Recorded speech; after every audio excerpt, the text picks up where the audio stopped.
ज्ञान सरस्वती नमोस्तुते।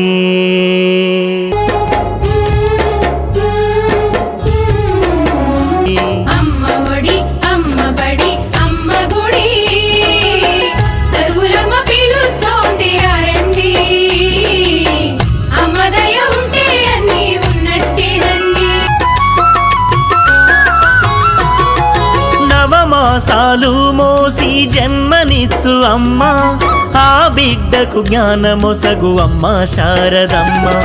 ఒడిలోన చేర్చుకొని ఓనమాలు దిద్దించి, ఒడిలోన చేర్చుకొని ఓనమాలు దిద్దించి, ఉత్తమ పౌరులుగా తీర్చిదిద్దుతున్న జ్ఞాన తల్లి. అమ్మ ఒడి అమ్మ బడి